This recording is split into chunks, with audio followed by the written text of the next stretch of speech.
தமிழ்நாடு உட்பட இந்தியாவில் உள்ள தொலைத்தொடர்பு மையங்களின் விவரங்களையும் தொலைத்தொடர்பு மையங்களின் மேம்பாட்டுக்கு கடந்த 3 ஆண்டுகளாக எவ்வளவு நிதி ஒதுக்கப்பட்டுள்ளது, தொலைத்தொடர்பு மையங்களை முன்னேற்றுவதற்கு அரசு எடுத்துள்ள நடவடிக்கைகள் என்ன என்று நாடாளுமன்றத்தில் விடுதலை சிறுத்தைகள் கட்சியின் தலைவரும் சிதம்பரம் நாடாளுமன்ற உறுப்பினருமான முனைவர் தொல் திருமாவளவன் கேள்வி எழுப்பியிருந்தார்.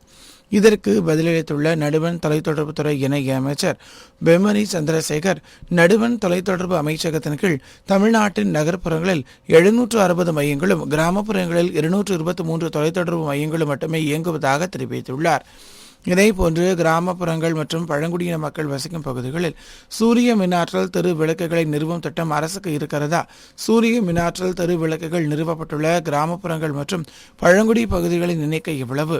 தமிழ்நாட்டில் சூரிய மின்னாற்றல் தெரு விளக்குகளை அமைக்க நடுவண் அரசு நிதியுதவி எவ்வளவு வழங்கப்பட்டிருக்கிறது என்று நாடாளுமன்றத்தில் விடுதலை சிறுத்தைகள் கட்சியின் தலைவரும் சிதம்பரம் நாடாளுமன்ற உறுப்பினருமான முனைவர் தொல் திருமாவளவன் கேள்வி எழுப்பியிருந்தார்.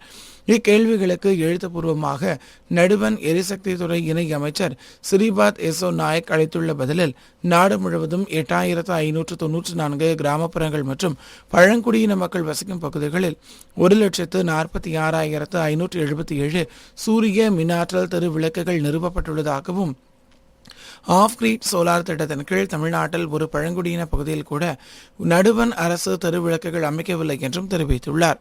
இதேபோன்று சீர்மிகு நகரங்களை உருவாக்குவதற்கு கடந்த 3 ஆண்டுகளில் எவ்வளவு செலவு செய்யப்பட்டுள்ளது, தமிழ்நாட்டில் சீர்மிகு நகரங்களை உருவாக்குவதற்காக அடையாளம் காணப்பட்டுள்ள நகரங்கள் மற்றும் மாவட்டங்கள் எவை என்று நாடாளுமன்றத்தில் விடுதலை சிறுத்தைகள் கட்சியின் தலைவரும் சிதம்பரம் நாடாளுமன்ற உறுப்பினருமான முனைவர் தொல் திருமாவளவன் கேள்வி எழுப்பியிருந்தார்.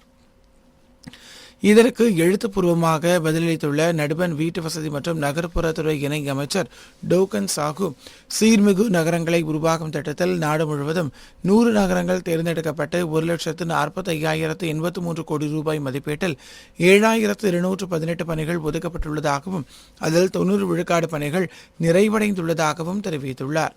மேலும் தமிழ்நாட்டில் சென்னை, கோவை, மதுரை, திருச்சி, தஞ்சாவூர், சேலம், தூத்துக்குடி, வேலூர், திருப்பூர், ஈரோடு, திருநெல்வேலி ஆகிய 11 நகரங்கள் தேர்ந்தெடுக்கப்பட்டு 17,984 கோடி ரூபாய் மதிப்பீட்டில் 733 பணிகள் ஒதுக்கப்பட்டதாகவும் அதில் 17,390 கோடி ரூபாய் மதிப்பிலான 706 பணிகள் நிறைவடைந்துள்ளதாகவும் தெரிவித்துள்ளார்.